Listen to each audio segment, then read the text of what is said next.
Hebrews chapter 11, verse 13 of the Passion Bible says, "These heroes all died, still clinging to their faith." Lord, that's amazing, because people think if you die, you didn't have faith. If you had faith, you wouldn't die. But they died in faith. Most of them, it was their faith that cost them their lives. They didn't compromise. They were in the world, but they weren't of it. People preach that if you have faith, you wouldn't have to be in those situations. But sometimes it's my faith that puts me in those situations. When someone's martyred, it has nothing to do with you forgetting them and not covering them and not protecting them. There's great glory in martyrdom. But on the outside, it seems pretty bad.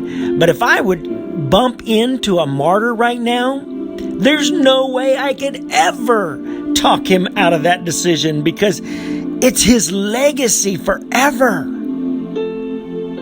It says they died still clinging to their faith, not even receiving all that had been promised them. But they saw beyond the horizon the fulfillment of their promises and gladly embraced it from afar.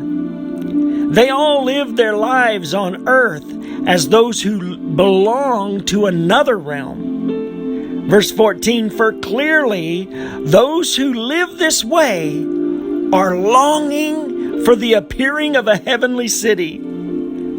They're saying, this isn't my calling, this isn't my life, this isn't my world. And verse 15 says, "And if their hearts were still remembering what they left behind, they would have found an opportunity to go back." Lord, I remember Lot's wife. I remember how the Israelites complained and said it'd be better for us to go back to Egypt. At least there we had leeks and onions, and now all we have here is dust and rocks. But no, that wasn't true. They had you. They had a cloud by day and a fire by night. They had food on the ground. They had water coming out of a rock. They had you, so it doesn't matter where they were.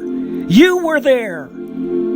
But they lost sight of that, and it gave them the opportunity to want to go back. When I start thinking for myself, I'll take a step back. And if I start feeling sorry for myself, I'll take another step back. If I lose sight of this thing that I'm in and the war that's against your kingdom, if I take it personal because the kingdom's in me, so I think the war's against me, I'll take a step back. Verse 16 says, "But they," those heroes of faith, "couldn't turn back, for their hearts were fixed on what was far greater, that is the heavenly realm. So because of this, God is not ashamed in any way to be called their God, for he has prepared a heavenly city for them." So Lord, this gives me a right perspective of faith. Faith takes me to the finish line. It's not just to receive healing. It keeps me in right perspective to stay in the race for the right reasons. And faith works by love, because you never ever lost sight of the true me and why you created me and who I have the privilege to be. Once I realize that and get an agreement, it doesn't matter where I've been or what I've done or how I've co-labored with the devil or even grew up with the Egyptians and even helped their cause. Once I've repented and I want to change, it's like, whoop, you pull me right out of that, as if I've never, ever been a part of another team. That's your love, and it never fails. So all of a sudden I'm like, man, what was I thinking? If I'd have seen this before, then I would have never done that in the last 5 years of my life. And you say, oh, I'm so glad you see. You're not saying, well, it's about time. You say, I am so glad you see, and you bring me in as if I never didn't see. And then you're faithful to me and you father me. So it talks about the heroes of faith, and down in verse 23, it picks up on Moses, and it says, faith prompted the parents of Moses at his birth to hide him for 3 months because they realized their child was exceptional and they refused to be afraid of the king's edict. Lord, there must have been a place in their hearts where they were saying, we're going to hide him. And they knew that if they got caught, they'd all be dead. But they said, we're not going to get caught. There's something about this boy. We ain't just giving him up. We're trusting God. And it sounds like they weren't even afraid that it was going to cost them their lives. Like it wasn't even a risk to them because they trusted you. Oh, that's pretty cool. I want to get to that place in faith where I'm not like, oh God, I hope you pull through. Man, it's just not like that. Verse 24 says, faith enabled Moses to choose God's will. For although he was raised as the son of Pharaoh's daughter, he refused to make that his identity. So Moses began to realize some things, and as he got older, he began to get a more developed conscience until all of a sudden he's like, I know that I know. Verse 25 says, choosing instead to suffer mistreatment with the people of God, Moses preferred faith certainty above the momentary enjoyment of sin's pleasures. So Moses settled it and said, you know what? I'm not missing out on anything. It's all passing away anyway. There's this luster to it and there's this desire to it. But it's self-serving and it's at the cost of people. I mean, it's like comedy today. Worldly comedy is just at the expense of people and their identity and their esteem. It's just bashing one another. And here I am laughing at it. It's not even humor. It's sin. Verse 26 says, he found his true wealth in suffering abuse for being anointed, more than in anything the world could offer him. It's like those little criticisms. Well, yeah, aren't you just a goody-goody? Well, you don't even have any fun. Lord, they ain't going to sell that one to me.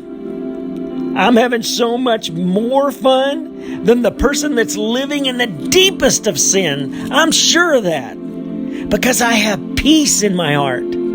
That millionaire that has that yacht floating around and they got those young girls on the weekends on their yachts and they're doing all this stuff and man, it's always happening. And they're trying to fill something that only you can fill.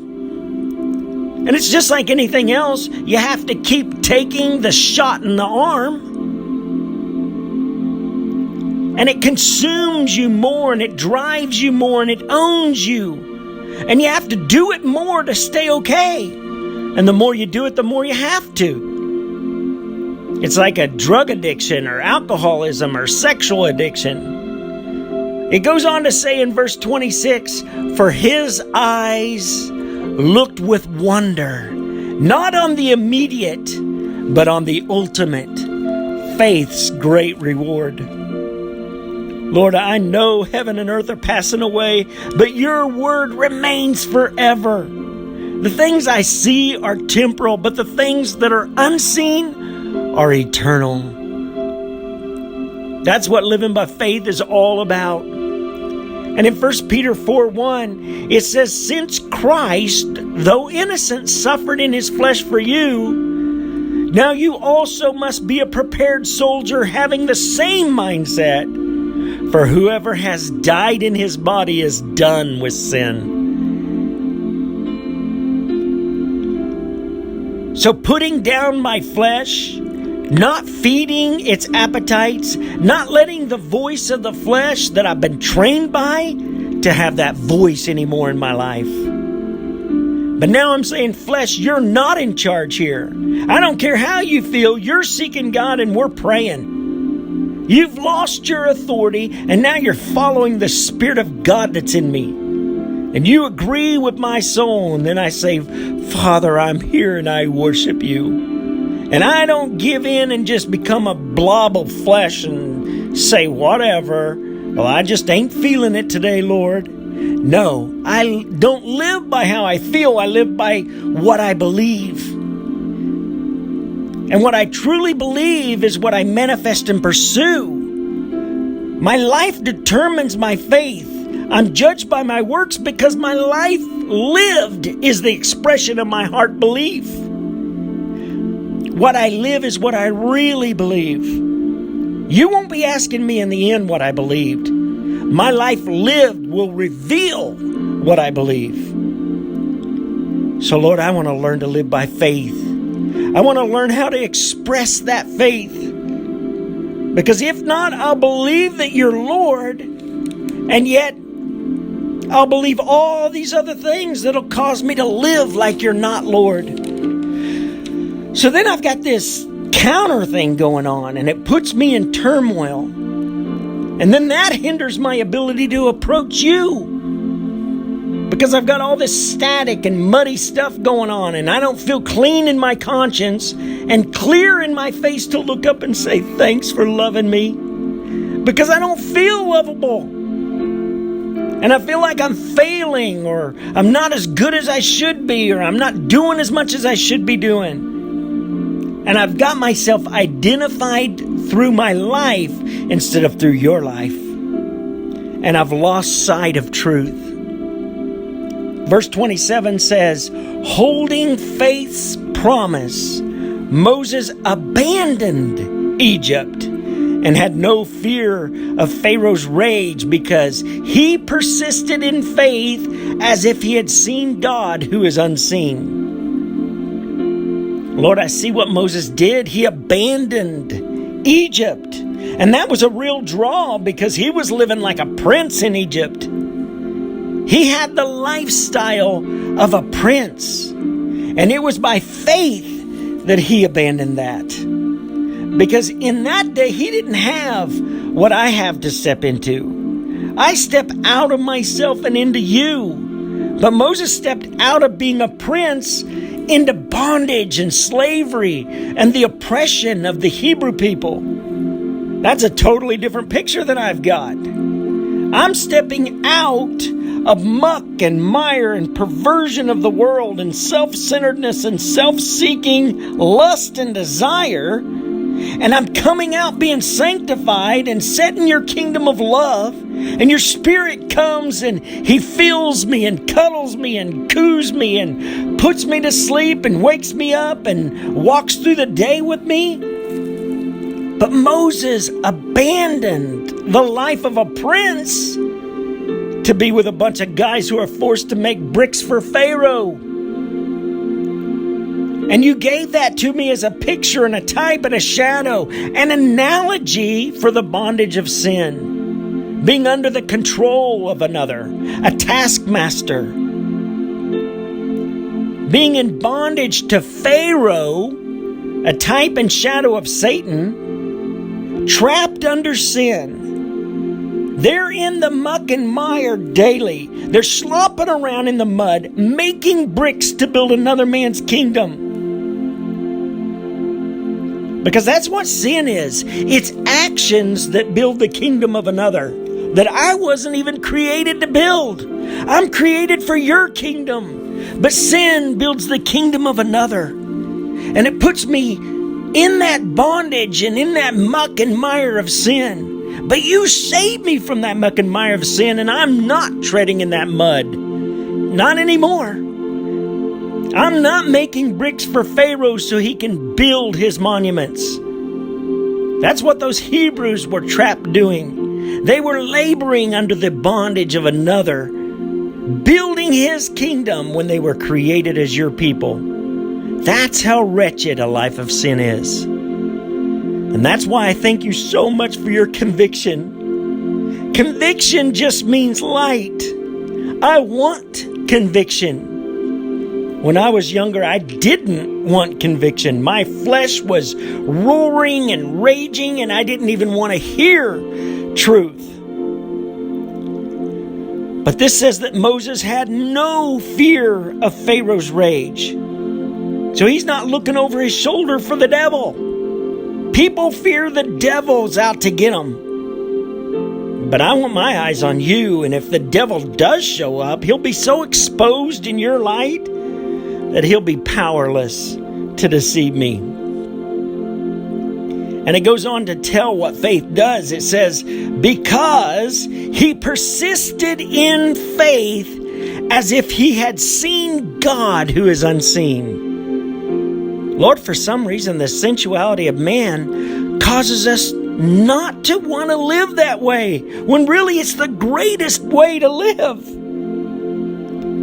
Because when I'm not ruled by my feelings, when I start living by faith, I start realizing just how awful it is to be ruled and live by my feelings. It's like being tossed around by the winds and the waves. And when the wind blows, the waves change. And that's how my life was when I was living by feelings. It's just crazy. But I'm not created to live by feelings. You created me to live by truth. So if the truth is that you love me, then why does it matter if I don't feel like you do? The answer is straight up, you do. So I have to start there. I have to camp there and let that revelation overtake my sensual life. And I have to get alone in this place and talk to you and commune with you, knowing that you're right here beside me. And if I do that by faith and I cross that barrier where I crush the sensuality, and I'm not attacking strongholds, I'm just pursuing truth. And then all of a sudden, truth is right here beside me. And I'm here to say thanks for loving me. Thanks for your gospel. Thanks for separating me from darkness. Thanks for being my Father. Thanks for loving me so much. And now my faith isn't something I'm trying, it's something I'm becoming. And if I don't feel your tangible presence on me, you're still here on me. And I think that's why you allow me to feel you, because I know you are. Remember back in verse 6 of Hebrews 11? You said that we come to you knowing that you are real, and that you reward the faith of those who give all their passion and strength into seeking you. So I believe first, and then you give me a stewardship of a whole lot of fun feelings. Feelings are fun. I don't live by them, but they are fun. But I don't live by them, I live by faith. And faith introduces me to a whole lot of fun times in you. I mean, there's times when I have been overwhelmed at the level that you love me. When you just open up a glimpse into your amazing love. And all I can do is want it. You're the one that puts it in me. You're the one. You put your heart in me. I mean, I can't just bite my lip and try to love and be a good Christian. I just get alone with you and I want it. And you say, oh, that's cool. And you start molding me and shaping me and forming me and etching me and chiseling me in that place of want to. But faith is the only thing that takes me there. And that's good because it separates me from living sensual,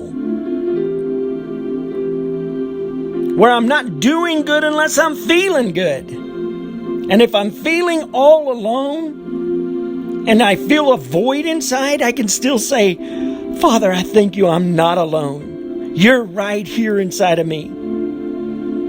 And if I'm just wanting peace, I'm not going to drag to the altar for 3 weeks and have the altar team praying for me to have peace. My Bible says that I have peace with you.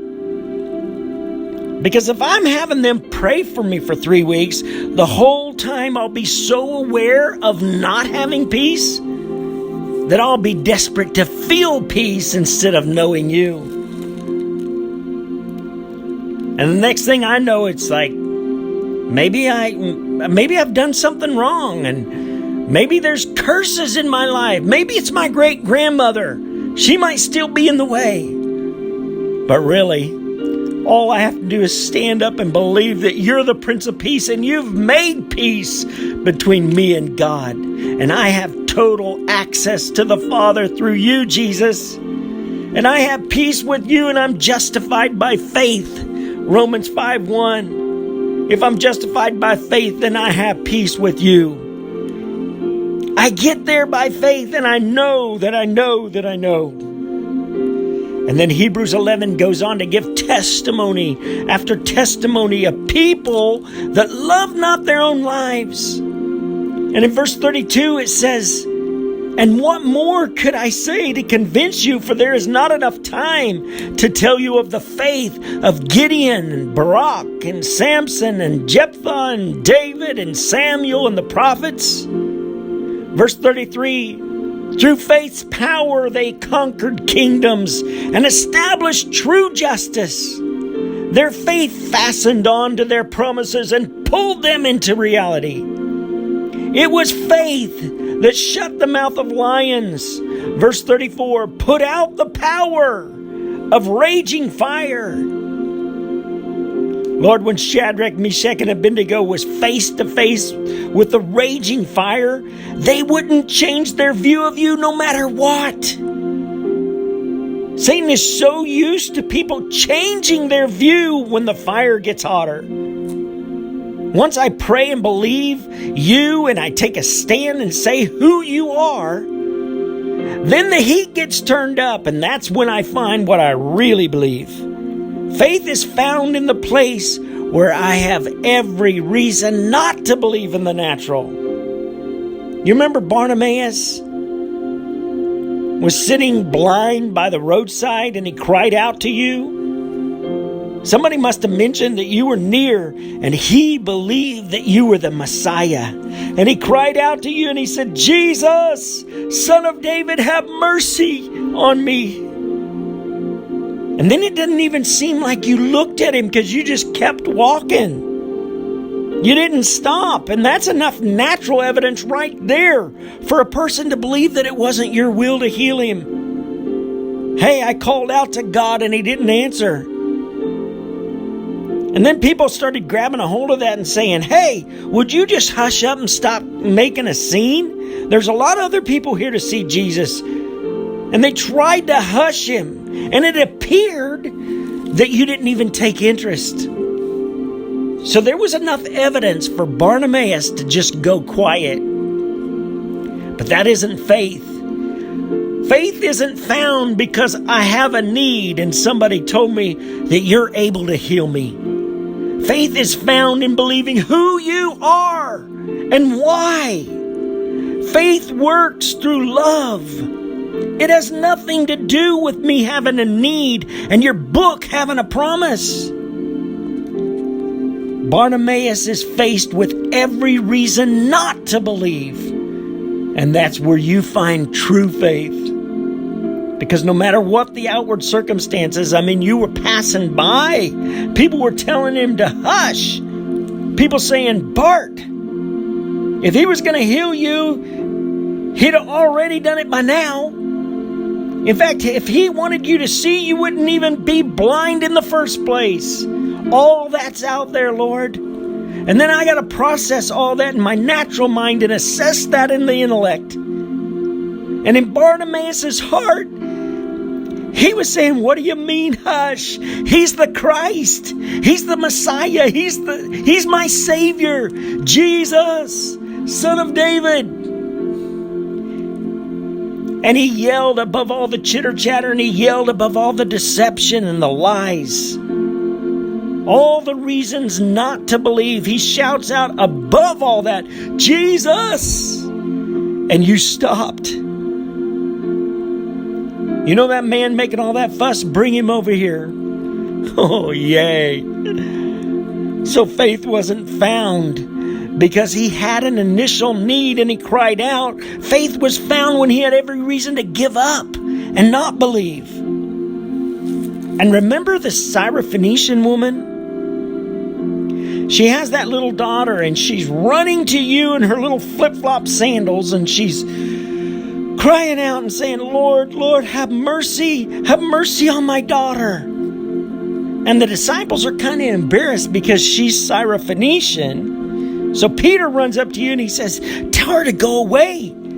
She keeps crying out after us. And you keep walking until she breaks through and wraps her arms around your cloak, around your legs so you can't even walk away. And she's crying, Lord, have mercy on my daughter. And then I'm toasted by what happens next. Because it's like you aren't even looking at her. You say, it's not good to give the little dogs the children's bread. And she says, yes, Lord, but even the little dogs eat the crumbs that fall from the master's table. And you can't look away anymore. You melt into her eyes and she sees your love. And you say, woman, great is your faith. Oh, my goodness. Lord, she made it through the disciples. She finally made it to your robe. And now you're saying it's not good to give you little dog, what belongs to children? That was a cultural phrase. She was technically an outcast, a cutoff, a dog. And she was probably feeling like a dog about now. And she's feeling like she can't get what you have to give. And that what you have isn't even for her. She isn't even on the list. But in her heart, she was saying, yeah, I understand that you're first to the children of Israel. And I know I'm from a different nation, but I believe that you love all men. And you're the Savior of all men. And you love my daughter. Because when she said, even the little dogs eat the crumbs, she was saying, I believe that what you're doing for Israel is going to affect the whole earth. It'll bless the world. You're here once for all, and you're here even for me and my daughter. Even the dogs eat the crumbs.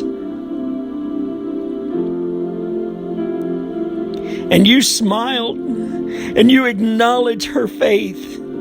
When she had every reason to let go of your cloak, but not in her mind, not in what she believed she didn't have a reason.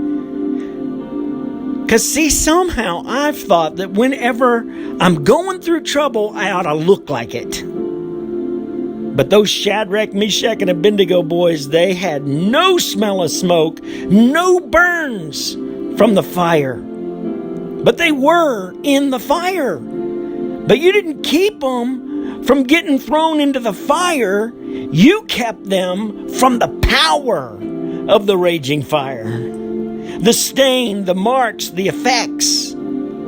All because they didn't change who they saw you to be at the cost of their own lives. They told the king, what is your fire to us, O king? We don't even need to answer you in this matter. I wonder if I would embrace that. What is this trial to me? What is this trial that I'm going through? What does this have anything to do with fulfilling you and carrying out your kingdom? And I'm not taking this personal. What do you mean burn me up? You burn me up, trial? You just burn me up. But Jesus, you're still Lord and you're always going to be Lord. And that makes this trial nothing. That's really what they were saying. And if he doesn't save us from your fire, O King, know this, he's still God. Lord, that's amazing. I've always waited for the outcome to bear my allegiance. The outcome has determined the intensity of my allegiance. Because if it ain't going the right way for me, I had a million questions.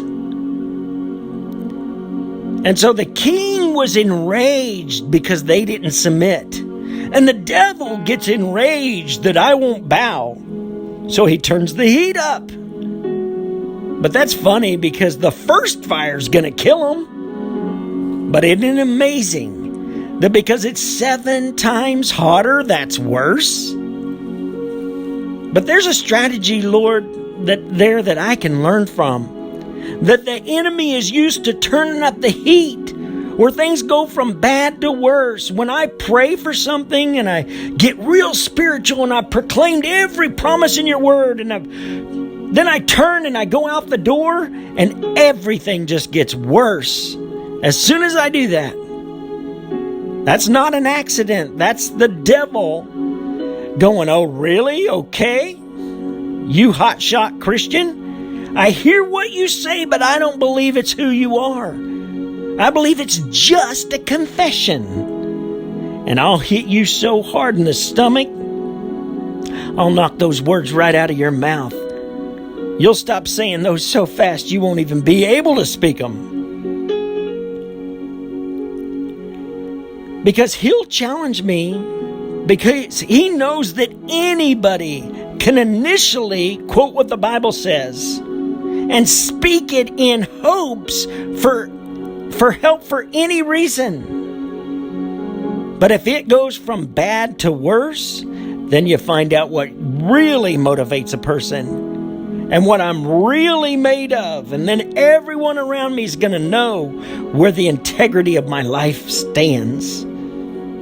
So verse 34 says, they put out the power of raging fire and caused many to escape certain death by the sword.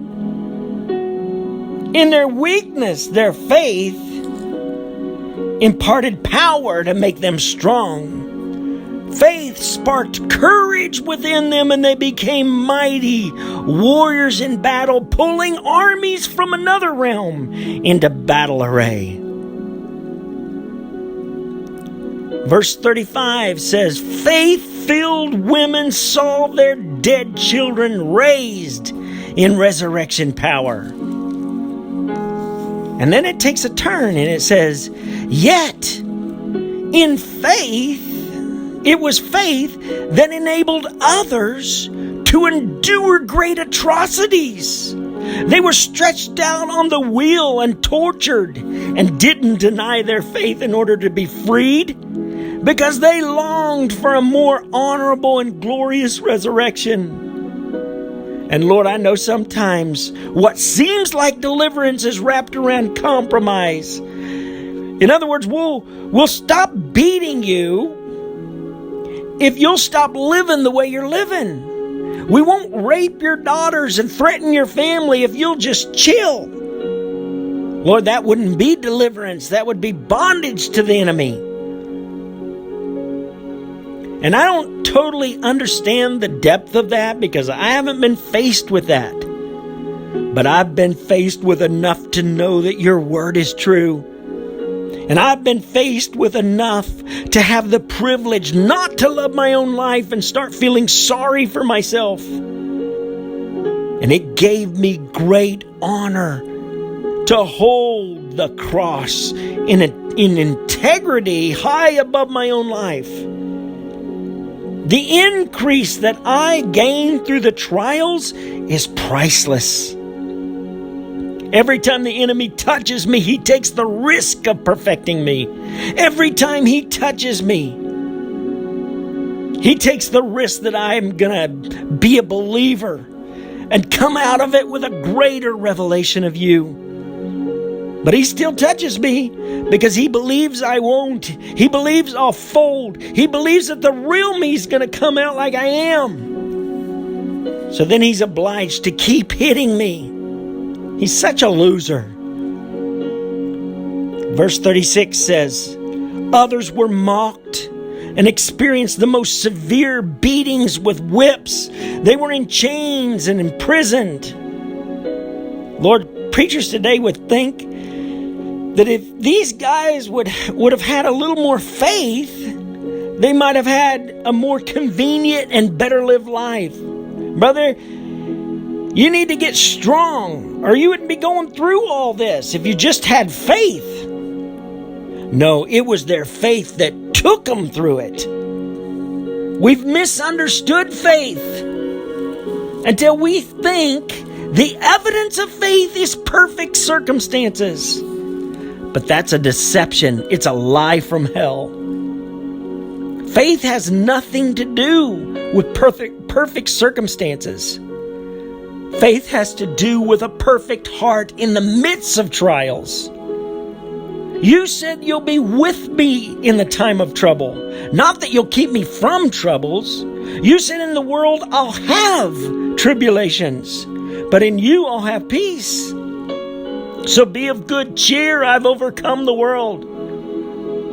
And I'm thinking, well, wait a minute. If you've overcome the world, then why do I have tribulation? If I'm in the world and not of it, why do I have the same tribulation that the world has? Why should I have peace if I've still got trouble? What kind of statement is that? God, help, come on, get me out of here. That's how I've thought. But you're saying that if I'm in you, then I live for a whole different reason now. I'll think a whole different way now, and I'll look from a whole different eye now. And the trouble doesn't look the same, even though the trouble is the same. So my victory is that the platform from which I live has changed. I used to live for me. Now I live for your glory. I used to live for me. Now I live for the sake of others. Lord, there's such a freedom in that. The more I believe this, the weirder I get. I'm so privileged to live this thing. So all hell could be pressing against me. But I don't lose my perspective. On any given day, did you ever have a bad day on the earth? Well, circumstantially, probably. You might have. But not in perspective or vision or accomplishment. And in the face of adversity, you accomplished even greater glory. And finally, on the worst circumstantial day, the greatest thing ever happened. When it looked like it just got as bad as it could get. The greatest thing ever happened in the face of it. So the greater the pressure, the greater the triumph. But I still have those selfish days where my perspective is so inward. And I'm just thinking for me. And Lord, what a miserable period of time until I realize that. But it's so refreshing to realize that that's why I'm so miserable. And then it's so easy to cut that thing away and get realigned again. But you compel me to just give myself to people. And giving my life to people is such a joy. I think it's what you did. It just keeps me so free from me. Because I'm just so busy loving everybody around me that I don't have time to think about myself. Because it's a selfless life. It's the Christian life. And when people realize that I'm not just putting on a Christian jacket, but I'm for real, then they say stuff like, I just can't wait till I get to the place where you're at. Because you're walking with God to that place where you're above life and everything's in order and everything's just going great. And you just have so much joy. And what they mean is that you've put all my ducks in a row because I have such great faith in you that nothing could go wrong. And that's what they're believing. And that's the reason that I'm joyful, is because everything is right.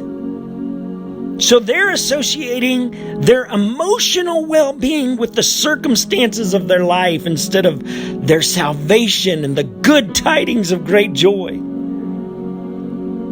But most of the time, I'm so happy is because I'm free from me. Because I'm such a bummer apart from you. Apart from you, I'm a bummer. Like there is nothing to be excited about with just me. But once we got me out of the way, bam, entered you. Yay. And that changes everything. Now I'm a pretty blessed fella. And I can get all giddy like this because before you, it was pretty bad. It was just me. And now I don't want Jesus Incorporated. I don't want to just bring you into my life. And we even preach it that way, where we're letting you come into our hearts. No, I think I'll just give you my heart and let you reshape it and resize it and change it and everything. Breathe on it and then stick it back in me. I'm giving you my life. Verse 37 says, some of these faith champions were brutally killed by stoning, being sawed in two, or slaughtered by the sword.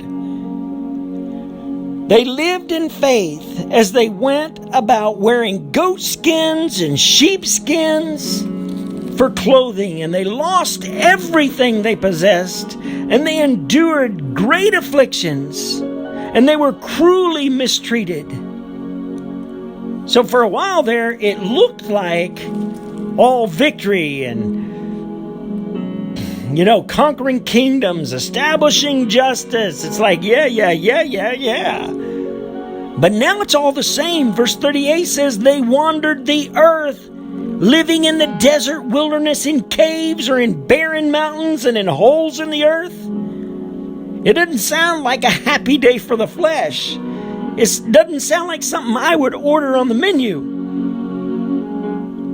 But because they weren't received and understood and acknowledged, they didn't fit in. It goes on to say, truly the world was not even worthy of them, not realizing who they were. Lord, I want that legacy. Their faith didn't stop all those things from happening. Their faith caused them to go through all that without falling away. Verse 39 says, these were the true heroes, commended for their faith, yet they lived in hope without receiving the fullness of what was promised them. Verse 40 says, but now God has invited us to live in something better than what they had, faith's fullness. This is so that they can be brought to the finished perfection alongside of us. So here I am in this new covenant where you've already died and rose again. And if they had a covenant back then looking forward to your finished work, now I have a new covenant and there's greater glory. This is a much more amazing, and the intensity is so much greater now. So in chapter 12 and verse 1 it says, as for us, we have all these great witnesses who encircle us like clouds. Lord, I have so many examples to follow. There's so many people that successfully ran this race. And now I have you, Jesus. And you came and put everything in its proper light and fulfillment. I mean, they just had a glimpse and they still ran. But now I can see in full. It goes on, so we must let go of every wound that has pierced us and the sin we so easily fall into. Every wound. Feeling sorry for myself, every wrong view, every perspective, self-serving, self-centered stuff. I got to wrap faith around all that stuff and the sin that's easy to get trapped in. It says, then we will be able to run life's marathon race with passion and determination. Lord, it's a marathon. And it takes determination, because sometimes there's trials, and sometimes the hills are steep, and sometimes I'm jumping things. And it says, for the path has already been marked out before us. The path is already marked out. It isn't just a good life and sweet circumstances and being protected all the time. The path is your will. And maybe your will does involve suffering. And my suffering will open ears and eyes that couldn't hear and couldn't see truth, but now they can. Lord, thank you for teaching me the true meaning of faith through Hebrews chapter 11 and 12. Thank you for fathering me.